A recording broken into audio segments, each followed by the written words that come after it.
Hello and welcome to classes.vinitachauhan.com। classes.vinitachauhan.com में आप सभी का हार्दिक स्वागत है। आज से आप लोगों के एग्ज़ाम का एकमात्र महीना बचा है, तो आप लोग अपनी तैयारी को पूरी तरीके से जारी रख ही रहे होंगे और उस तैयारी में कुछ आपके ऐसे क्वेश्चन आए आरपीएससी में जिनके की प्रैक्टिकल क्वेश्चंस थे, जिनके की आप क्वेश्चन के आंसर गलत हो गए, तो वो कुछ मैं आपको बोर्ड पर करा रही हूँ। उसी क्रम में मैंने आपको कॉल नंबर पढ़ाया, कॉल नंबर के बाद मैंने आपको बुक नंबर पढ़ाया, वर्क नंबर फॉर्मूला जो ओ लिटरेचर का आपका आरपीएससी में आया वो भी मैंने आपको पढ़ाया, और इसी को हम आगे जारी रखते हुए आज मैं आपको पढ़ा रही हूँ टाइम आइसोलेट। टाइम आइसोलेट का भी आपका आरपीएससी में क्वेश्चन आया, तो मैं आपको टाइम आइसोलेट से संबंधित जितने भी क्वेश्चन बन सकते हैं, जो भी पॉसिबल क्वेश्चन हैं, वो मैं सारे कराऊंगी और इस बात का आपको भरोसा दिलाती हूँ कि इससे बाहर आपका टाइम आइसोलेट में क्वेश्चन हमारा नहीं जाना चाहिए। ठीक है, तो आप ये हम लेक्चर शुरू करें। आप इस पूरे का पूरा वीडियो को पूरा देखिए, लाइक करिए, सब्सक्राइब करिए और शेयर करिए ज़्यादा से ज़्यादा, जिससे कि ज़्यादा से ज़्यादा मैक्सिमम लोगों को टाइम आइसोलेट से संबंधित जितने भी डाउट्स हैं, जो भी क्वेश्चन पूछे जा सकते हैं, वो क्लियर हो। तो चलिए हम शुरू करते हैं बच्चों। यूनिट 2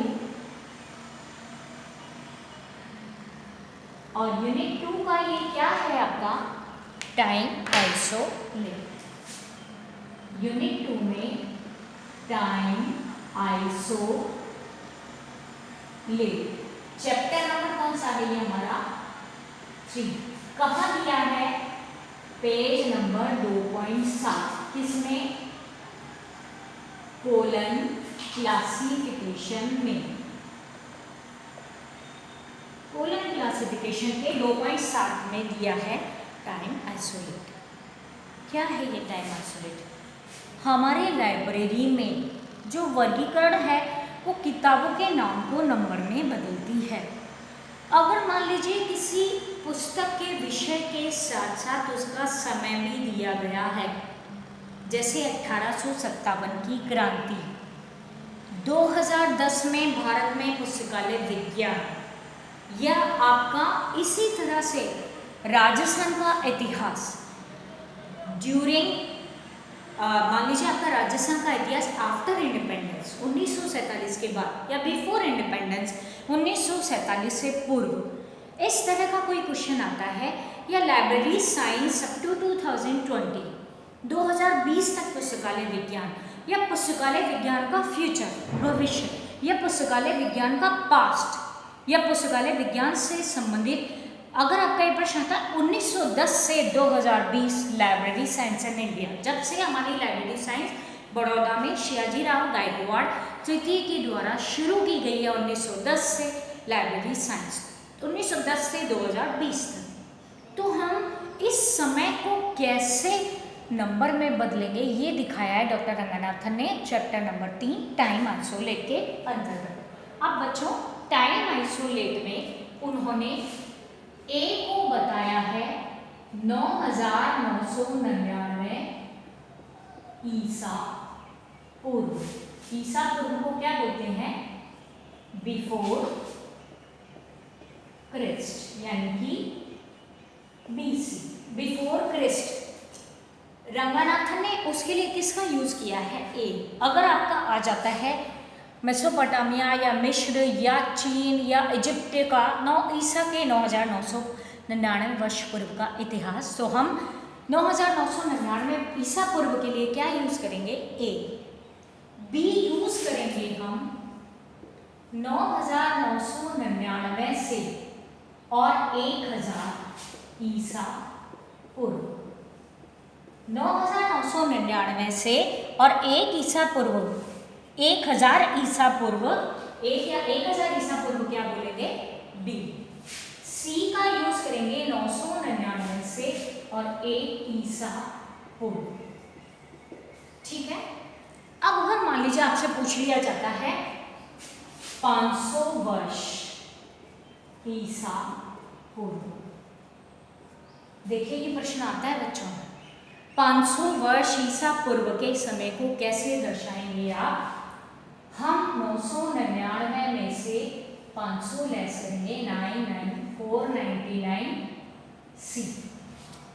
ये प्रश्न आपसे पूछा जाता है, यानी कि ईसा पूर्व का कोई भी समय आता है तो वो 999 से 1, 9999 से 1000 या 9999 ईसा पूर्व का समय है तो हम 9999 या 9999 में से लेस करके समय को निकालेंगे, जैसा कि मैंने आपको अभी बताया। C 499 ये पूछा जाता है कई बार कि ईसा के 650 वर्ष को पूर्व को क्या बोलेंगे, तो इसको हमें लेस करके निकालना है, डायरेक्ट नहीं लिखना है।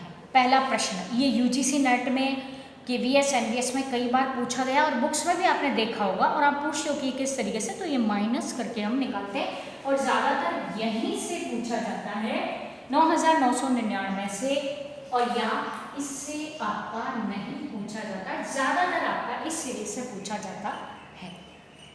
अब अगर हम डी में आते हैं तो डी आपकी शुरू हो गई है 1 से लेके 999 एडी। एडी का फुल फॉर्म क्या है बच्चों? After decade. एडी का फुल फॉर्म क्या होता है? After decade. इसी तरह से ई अगर आप लेंगे तो वो है 1100 से 1199। आगे चलते जाएंगे हम, एन पे आप पहुंचोगे तो एन कहां से कहां तक है? 1900 से 1999। ओ का यूज डॉक्टर रंगनाथन ने नहीं किया, ये भी इंपॉर्टेंट चीज है, याद करिए। ओ का यूज नहीं किया और रंगनाथन ने ILO, 3 जो आपके ILO स्मॉल थे इनका यूज नहीं किया था। क्यों नहीं किया? क्योंकि ओ उन्होंने कहा कि यहाँ पर ओ कैपिटल जो है वो उन्होंने यूज किया था लिटरेचर मेन क्लास के लिए, ठीक है। और स्मॉल ओ उन्होंने कहा ये 0 के जैसा दिखेगा, IL 1 के जैसे दिखेंगे, कंफ्यूजन क्रिएट ना हो, दैट्स व्हाई उन्होंने स्मॉल ILO जब अंकन का प्रयोग किया तो कैपिटल ए से जेड लिया उन्होंने, लेकिन स्मॉल में ILO को छोड़ा, सिर्फ वो कैपिटल के या किसी डिजिट के सिमिलर ना दिखें, क्योंकि कैपिटल ओ और स्मॉल ओ में ज़्यादा फर्क नहीं है, 0 और स्मॉल ओ में फर्क नहीं है, दैट्स व्हाई उन्होंने ILO का यूज़ नहीं किया स्मॉल। ये आपसे पूछा जाता है प्रश्न कि अंकन में डॉक्टर रंगनाथन ने रोमन स्मॉल में किन 3 अक्षरों को छोड़ा है? That is ILO, small I, small L, small O। तो यहाँ ये आया बीच में, तो मैंने आपको ये भी क्लियर कर दिया एक क्वेश्चन, ठीक है बच्चों। अब 2000 से और 2099 के लिए उन्होंने किसका प्रयोग किया है? P का। 2000 से 2099 के लिए प्रयोग किया है P का। अगर मैं कहूँ 21वीं शताब्दी, 21st सेंचुरी, किसका यूज किया डॉक्टर रंगनाथन ने? P। अभी कौन सी शताब्दी चल रही है? P, ठीक है। अब अगर मान लीजिए डॉक्टर रंगनाथन, अगर मैं ये कहती हूँ library science up to 2020, library science up to 2020, 2020 तक, यानी 1910 से और 2020 तक पुस्तकालय विज्ञान। जब भी कभी आपका ये अप टू का यूज या ब्रॉट अप टू का यूज होगा तो ये क्या है? LED। अब ये LED का जिक्र आया, ये प्रश्न भी आपसे पूछा जाता है, मैं आपको LED भी समझाऊं। ये क्या होता है? लेटेस्ट इफेक्टिव, पहला प्रश्न, इसका फुल फॉर्म क्या है? Latest effective decade. दूसरा प्रश्न, LED का प्रयोग कब किया जाता है? जब हम एक निश्चित समय अंतराल के को दर्शाते हैं।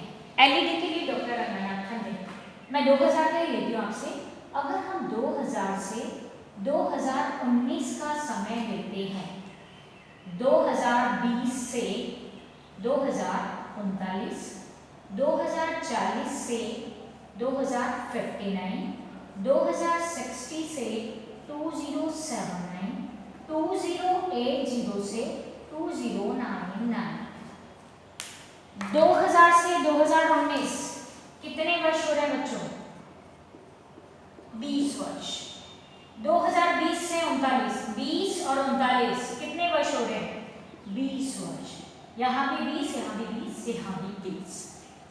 अगर मान लीजिए लाइब्रेरी साइंस अप टू 2020, इसके लिए क्या यूज करना है? 1 3 5 7 9, 1 3 5 7 9, 1 3 5 7 9। अगर आ रहा है लाइब्रेरी साइंस अप टू 2020, कहाँ से आ रहा है? 2020 से 2039। किसका यूज करेंगे? 3 का, P3, यानी कि 20 से 39। चाहे लाइब्रेरी साइंस अप टू 2039 हो तो भी हम किसका यूज करेंगे? P3 का ही। समझ गए बच्चों? चाहे 20 था या 39 था, हम P3 का यूज करेंगे 20 वर्ष तक के लिए। This is called latest effective decade, जो कि 20-20 वर्ष के अंतराल के लिए प्रयोग की जाती है, यूज किया जाता है 1 3 5 7 9, 2000 से 2019। अब इसको हम ऐसे भी समझ सकते हैं, अगर 1900 से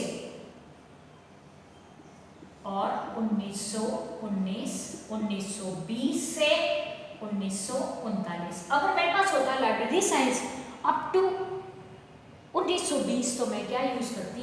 N3, क्योंकि 1 3 5 7 9 का प्रयोग करना है, लेकिन क्योंकि 1939 है, 2039 या 2020 नहीं है, इसलिए यहाँ पर आएगा 1900 की डिकेड का जो हमने यूज किया है वो वर्ड।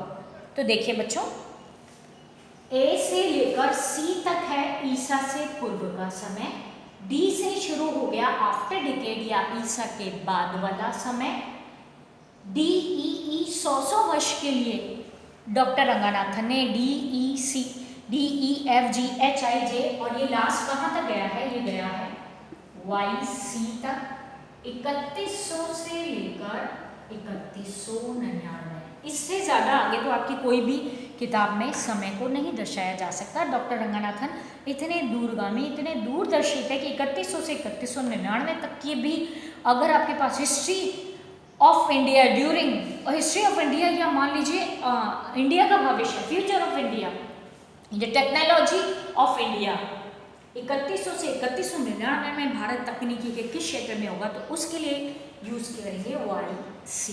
ठीक है बच्चों? अब हम 100 वर्ष के लिए उन्होंने यूज किया P। LED का फुल फॉर्म है लेटेस्ट इफेक्टिव डिकेड। पहला प्रश्न, LED किसके लिए यूज किया जाता है? ब्रॉट अप टू या अप टू, जहां भी आ रहा है तो हम यूज करेंगे LED लेटेस्ट इफेक्टिव डिकेड का। किस तरीके से यूज करते हैं? 20-20 वर्ष, 2000 से 2019, 2020 से 39, 40 से 59, 60 से 79 एंड 80 to 99, 1 3 5 7 9। अब अगर 2060 हो मेरी किताब में, अगर मान लीजिए मेरी किताब में है लाइब्रेरी साइंस ड्यूरिंग 2000, तो भी मैं P1 का यूज करूंगी, एंड ड्यूरिंग 2019 होगा तो भी मैं P1 का यूज करूंगी। This is called LED। एक और चीज डॉक्टर रंगानाथन ने यूज की है 10 वर्ष के समय के लिए। अगर मान लीजिए मेरे पास एक बुक आई है लाइब्रेरी साइंस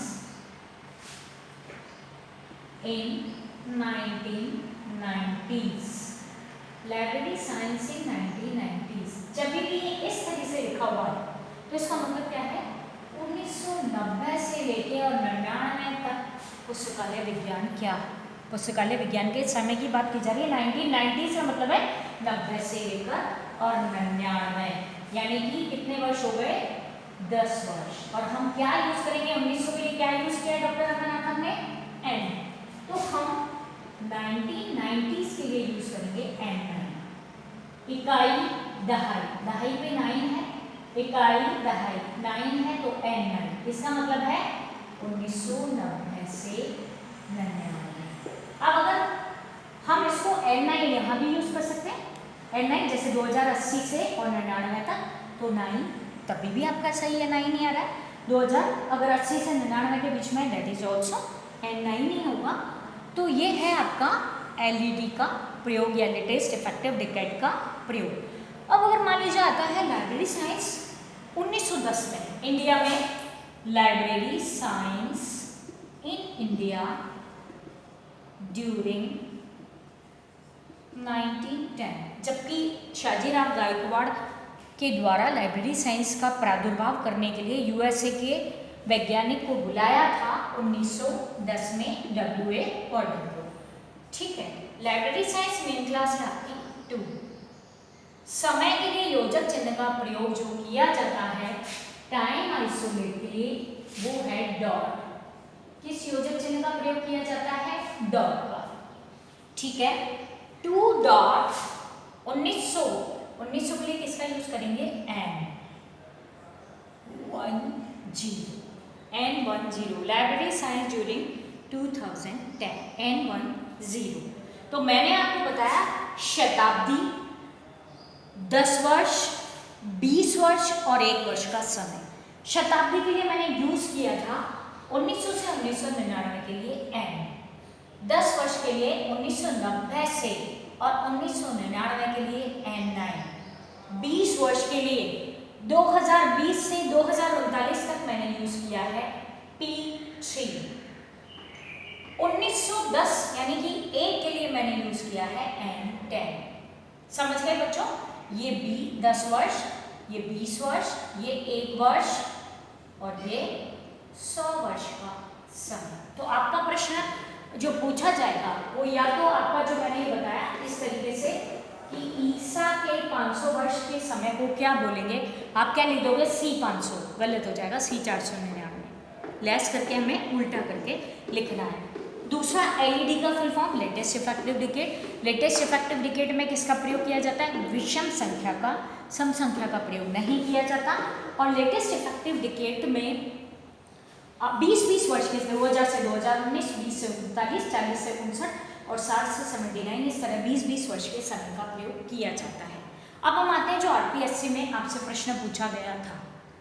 अगर मेरी लाइब्रेरी में किताब आई है लाइब्रेरी साइंस का फ्यूचर ऑफ लाइब्रेरी साइंस, मान लीजिए यही है मेरी किताब, future of library science. Library science main class क्या है? 2। फॉरवर्ड, ठीक है। अब अगर मान लीजिए इसको फ्यूचर्स के लिए किस उसका एरो का यूज किया जाएगा? फ्यूचर के लिए यूज किया जाता है फॉरवर्ड एरो का। किसका यूज किया जाता है फ्यूचर टाइम के लिए? Forward arrow. पास्ट टाइम के लिए किसका यूज किया जाता है? Past time. तो पास्ट टाइम के लिए किसका यूज किया जाता है? बैकवर्ड एरो का। किसका यूज करेंगे बच्चों? बैकवर्ड एरो का। लाइब्रेरी साइंस आफ्टर 2020, देखो library science after 2020, library science main class 2, 2020 के लिए P20। अगर ये एलईडी में हमें लिखना होता लाइब्रेरी साइंस आफ्टर 2020, अगर हमें लिखना है लाइब्रेरी साइंस बिफोर 2020, तो क्या करेंगे? Backward arrow. आफ्टर के लिए किसका यूज करते हैं? इस वाले एरो का। बिफोर के लिए किस एरो का यूज करते हैं? इस वाले का। आपसे पूछा जाए पास्ट टाइम के लिए किसका यूज किया जाएगा? भूतकाल के लिए इस वाले एरो का, भविष्य काल के लिए इस वाले एरो का। अब आरपीएससी में क्या क्वेश्चन पूछा गया था? 1987 से 2019 का समय। मैं कर लेती हूँ 1910 से और 2020, जब से हमारी लाइब्रेरी शुरू हुई 1910 से 2019, लाइब्रेरी साइंस 1910 से 2019, लाइब्रेरी साइंस मेन क्लास है 2, डॉट है समय का योजक चिन्ह, P19 बैकवर्ड एरो N10। यही आपसे प्रश्न पूछा गया था। जब 2 समय अंतराल दिया गया हो तो उसके लिए किस योजक चिन्ह का प्रयोग किया जाता है? बैकवर्ड एरो का। पहले कौन सा समय आता है? लेटेस्ट या वर्तमान समय, और बाद में कौन सा समय आता है? पास्ट या भूतकाल का समय। पहले आता है लेटेस्ट एंड बाद में आता है भूतकाल का समय। और योजक चिन्ह जो यूज होता है वो है बैकवर्ड एरो। यही प्रश्न आपका पूछा गया था जिसको आपने गलत कर दिया। अब मैं आपको बताती हूँ समय के लिए डॉक्टर रंगनाथन ने, इसका आप स्क्रीनशॉट ले लो तो फिर मैं आगे समझाती हूँ। हाँ तो स्टूडेंट्स, हमने देखा टाइम आइसोलेट जो हमारा है चैप्टर नंबर 3, ठीक है। पेज नंबर कहाँ दिया है 2.7 पे, कोलन क्लासिफिकेशन के अंतर्गत पेज नंबर 2.7 पर चैप्टर नंबर 3 है, वो है आपका टाइम आइसोलेट।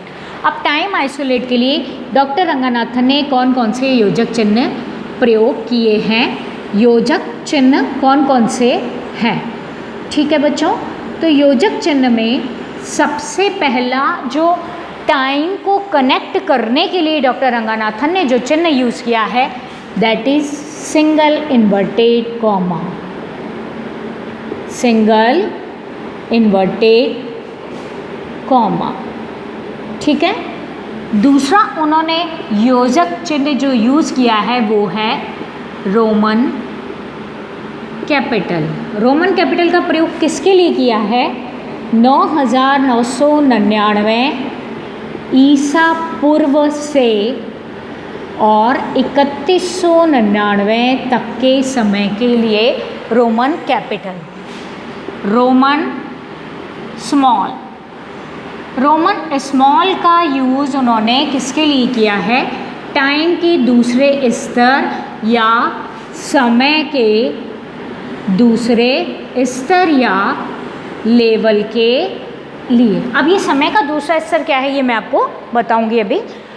नेक्स्ट उन्होंने किसका यूज़ किया है, बैकवर्ड एरो का। बैकवर्ड एरो का यूज़ उन्होंने किसके लिए किया है, पास्ट टाइम के लिए, यानी कि भूतकाल के लिए उन्होंने यूज़ किया है बैकवर्ड एरो का। नेक्स्ट है आपका फॉरवर्ड एरो। फॉरवर्ड एरो का यूज़ उन्होंने किसके लिए किया है, फ्यूचर टाइम, या जिसको हम क्या बोलेंगे बच्चों, भविष्य काल के लिए, ठीक है। और किसका यूज़ किया है उन्होंने, इंडो अरेबिक का यूज़ किया है। किसके लिए, एक स्पेसिफिक वर्ष को दर्शाने के लिए। वर्ष अब वो चाहे 10 वर्ष है या 20 वर्ष है, एलईडी के लिए 1 3 5 7 9, ये भी क्या है, इंडो अरेबिक है। और अगर मैं कहती हूँ अभी चल रहा है 2020 तो उसको उन्होंने क्या कहा है, P20। P क्या है आपका, रोमन कैपिटल। P20 बोला है तो P है रोमन कैपिटल एंड 20 क्या है आपका, इंडो अरेबिक। इस तरह से उन्होंने टाइम के लिए योजक चिन्ह के रूप में सिंगल इन्वर्टेड कॉमा का प्रयोग किया है। रोमन कैपिटल का 9999 यानी शताब्दी, दशाब्दी आदि के लिए उन्होंने आपका रोमन कैपिटल का यूज़ किया है। रोमन स्मॉल का यूज़ किया है T2। अभी ये T2 क्या है अभी मैं समझाती हूँ। बैकवर्ड एरो यूज़ किया है पास्ट टाइम के लिए, फॉरवर्ड एरो यूज़ किया है फ्यूचर टाइम के लिए, और इंडो अरेबिक यूज़ किया है वर्ष के लिए, चाहे वो एलईडी हो, चाहे वो ब्रॉट अप टू हो, या आपका 10 वर्ष का समय हो या 1 वर्ष का समय। जैसे कि अगर आपको 1919 यूज़ करना है तो N19, तो N तो क्या है आपका रोमन कैपिटल है एंड 19 क्या है, इंडो अरेबिक है। अब हम आते हैं बच्चों कि ये उन्होंने रोमन स्मॉल का यूज़ कहाँ किया है। यहीं से एक और प्रश्न बनता है, डॉक्टर रंगनाथन ने समय के कितने स्तर बताए हैं, 2 स्तर। कितने स्तर बताए हैं उन्होंने, समय पक्ष के कितने लेवल, टाइम के लेवल कितने बताई है, 2। पहला लेवल क्या कहलाता है, T1, दूसरा लेवल क्या कहलाता है, T2। T1 में उन्होंने किसको बताया है, शताब्दी, 20 वर्ष, 10 वर्ष, 1 वर्ष का समय। उसके लिए उन्होंने Roman capital, backward arrow, forward arrow Indo Arabic का यूज़ किया है। शताब्दी, 20 वर्ष, 1 वर्ष या भूतकाल या भविष्यकाल। ठीक है बच्चों, ये सभी आते हैं समय के पहले स्तर में। दूसरे स्तर में आते हैं विभिन्न सीजन्स या विभिन्न मौसम, जैसे गर्मी, सर्दी, बसंत आदि। ये भी तो समय है। डॉक्टर रंगनाथन ने कहा अगर 2019 की गर्मी है तो और किसी क्लासिफिकेशन स्कीम में गर्मी का नहीं बना सकते, 2019 आप बना सकते हो। तो उन्होंने, अगर मान लीजिए हम कहते हैं आपकी विंटर ऑफ 2020 की सर्दी आने वाली है तो उसी का नंबर बनाते हैं। तो 20 को बोलेंगे P20 एंड विंटर को बोलेंगे स्मॉल n7। ये समय का जो दूसरा स्तर है ये भी उन्होंने पेज नंबर 2.7 में पहले दिया है T1 और उसी के बाद में नीचे दिया है T2, जिसमें day time, night, ottoman, summer, winter आदि समय को बताया है। तो आपके समय से रिलेटेड मुझे नहीं लगता कि टाइम से रिलेटेड कोई भी क्वेश्चन आएगा यू कैन आंसर, आप आंसर दे सकते हैं। समय से रिलेटेड कोई भी प्रश्न आएगा तो आप उसका उत्तर देने की स्थिति में हैं। तो चलिए स्टूडेंट, अब मैं आपको नेक्स्ट जो वीडियो बनाऊंगी वो होगा हमारा स्पेस आइसोलेट या स्थान पक्ष से संबंधित क्वेश्चन भी आपसे पूछे जाते हैं इंपॉर्टेंट। तो स्पेस आइसोलेट का मैं आपको वीडियो बनाऊंगी और टेस्ट सीरीज़ हमारी classes.vinitachauhan.com पर एग्ज़ाम से रिलेटेड इंपॉर्टेंट क्वेश्चन सीरीज चल रही है। मैं भी आपको ये कुछ वीडियो बना रही हूँ, उसके बाद मैं आपको टेस्ट सीरीज़ शुरू कराऊंगी। 1 ही महीना बचा है, आप लगे रहिए, करते रहिए प्रयास और एग्ज़ाम को हमें पास करने का पूरा 100% अपना एफर्ट तो डालना ही चाहिए। तो चलिए स्टूडेंट, थैंक यू।